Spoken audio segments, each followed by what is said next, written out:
Hello, this is Tazilon. I'm in Prokhorovka South in my WZ-131 for a look at scout rolls half-court spotting. This is one of the best maps to do it on. Half-court spotting is a type of active spotting where instead of just going out into an open area and running around constantly in the enemy view, challenging them to hit you before your teammates can take everybody out, you limit your exposure to the enemy team.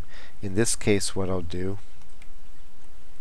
is, using this center ridge that runs across Prok right here, I will come up, go down the center ridge a little bit, turn around and go back, move around back in here, come up, repeat it, and then based on what I see, that will dictate where along the center ridge I'm going to pop out at.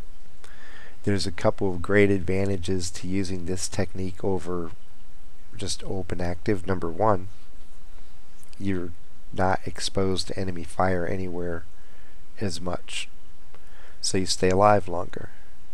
Number two, and really important, is that instead of an open where you just go out and see a whole bunch of tanks and try to keep them all lit up, and the result is if you have 5 people supporting you, 5 different people are shooting at 5 different tanks. With half-court spotting, you can limit how many tanks you light up. In most cases, you just go until you see one and then you turn around and retreat. So now all 5 people behind you only have one target to shoot at, so you're forcing them to use focus fire, and if they all know how to shoot, then you can end up killing tanks really quickly. So you only go forward until you see 1 or 2 tanks, and then you turn around and let them shoot at them. By the time they disappear, you're back up and spotting them again. And it ends up being a very effective way just to mow the enemy down in a nice, structured, orderly, and efficient manner. Some of the cons are, like open active, even though it's limited, you are engaging in a somewhat high-risk maneuver because you are exposing yourself to the enemy.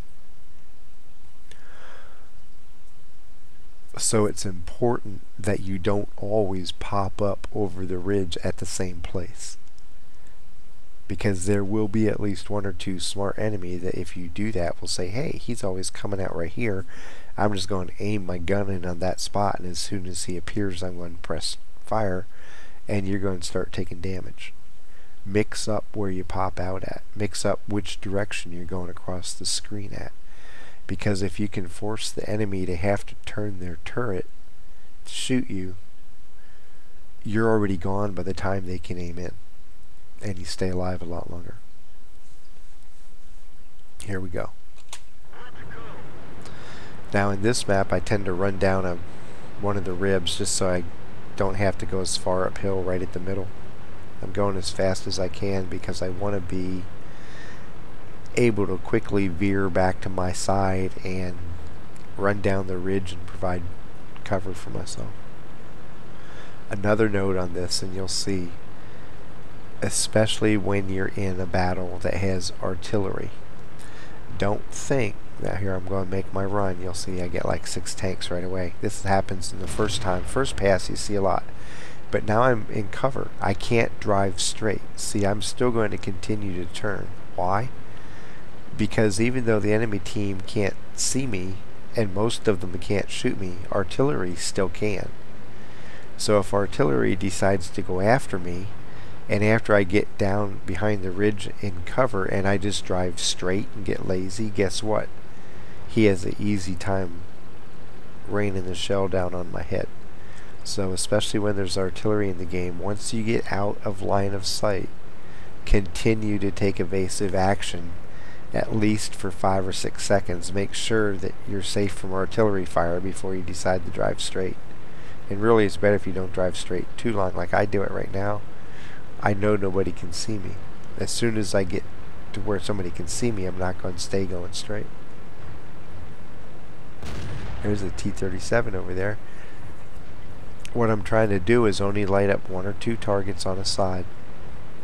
Give my team a chance to have everybody shoot at the same target and hopefully get some quick kills. The T-37's gone. I lit him up one time, he's dead. Now 25-2 is behind me, so I have to keep him in mind. A lot of times on this map in particular, it's the tanks that are like right on this corner, maybe behind this rock. You have to have them dead before you go farther, because they will light you up if you try to penetrate more than the midpoint of the field. Like right now, I'm hoping the J Panther disappears. But the 25-2 keeps coming up, and he's lighting me up, so he's smart enough to retreat right away. He's not giving anybody a chance to aim in on him. He's trying to do, to a limited extent, the same thing I'm doing, but he's doing it more like peek of view spotting. Now we have a T-29 trying to go down the sidelines here. Hopefully they take him out before I die. I'm trying to keep him lit up for him.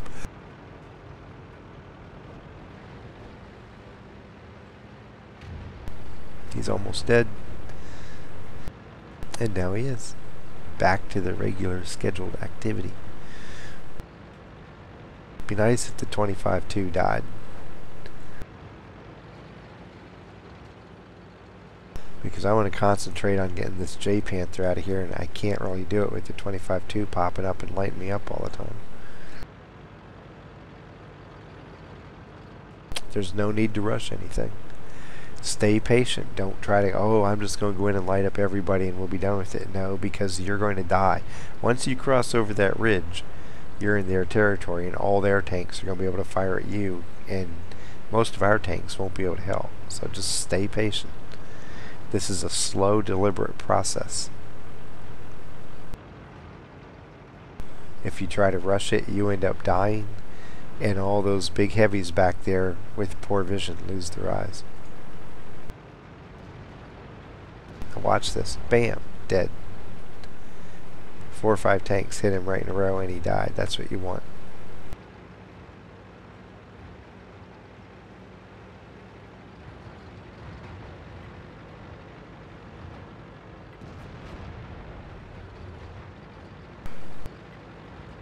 Now if they just take out the 25-2, gives me a lot more leeway as to what I can do. He's not going anywhere. He's smart enough to retreat right away.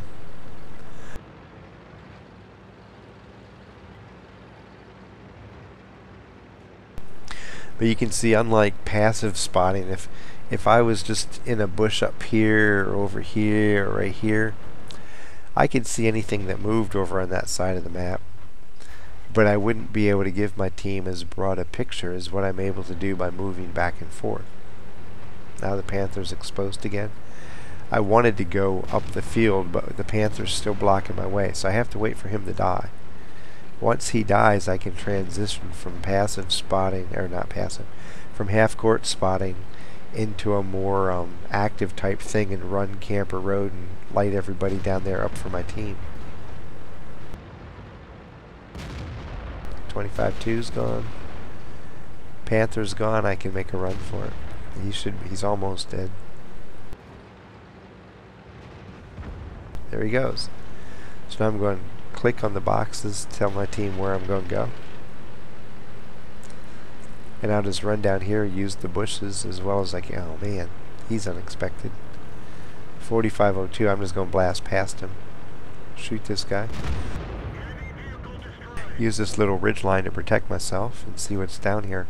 I'm counting on the people behind me to continue their good shooting. There's the M12.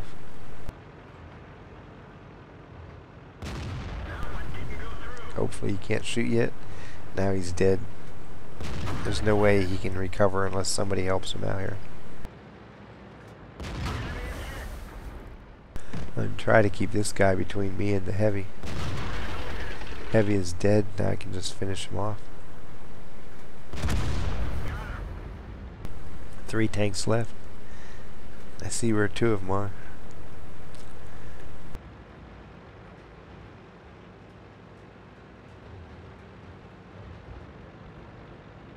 And this is rapidly degenerating into a rout. Just 2 tanks to go. We are ahead 13-5. All because I was patient. You'll see people get frustrated because they keep lighting people up and nothing ever happens, and all of a sudden they're making a break for it. I don't know why they think running into the midst of the enemy is going to help their team shoot the enemy any more than just exposing 1 or 2 tanks. But they get bored, I guess, and they go for it, and then they pay the price. Ooh, I thought that was going to hit.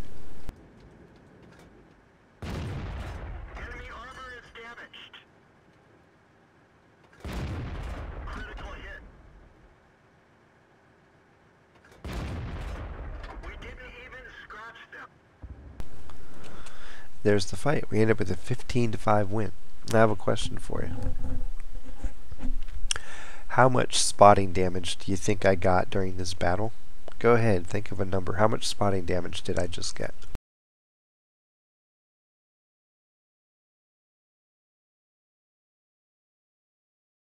With the exception of the first pass, where I deliberately prolong my exposure because nobody's set up for me, everybody's deploying, I'm trying to see as many tanks as possible.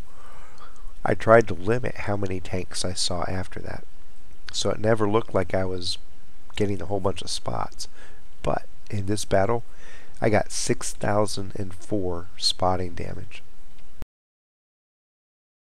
because I was the one providing eyes on this whole side of the map.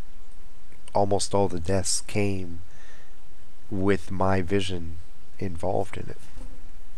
Now, most battles aren't going to be that effective, but the idea remains. Whether you get 2,000, 3,000, 4,000 or more, you're providing a great asset to your team by exposing just 1 or 2 tanks at a time, letting your team focus fire and take them out fairly quickly, and then you just slowly advance that. In this case, the enemy was advancing toward me, so I didn't have to really shift position. A lot of times what you can do on this map, where the enemy's concentrated over in here, you know there's too many of them just to make a mad dash up Camper Road because there's too many for the enemy for your team to kill. You just use this ridge line here, and you do the same thing. You come up here, pop over it, expose people, come back, come up, pop over it, expose them, and you can just walk up the ridge line that way and expose people as you go. Half court spotting. It's a great way to light up tanks that you won't see passive spotting, give your team a chance to use focus fire to take them out, and limit the risk that you're taking in the exposure that you're getting to the enemy fire, because you constantly have a retreat that you can use. You light a tank up, you retreat. Remember to weave even after you're out of their line of fire, because the artery can still shoot you. From Prokhorovka, south in my WZ-131, half court spotting our way to victory. Happy hunting.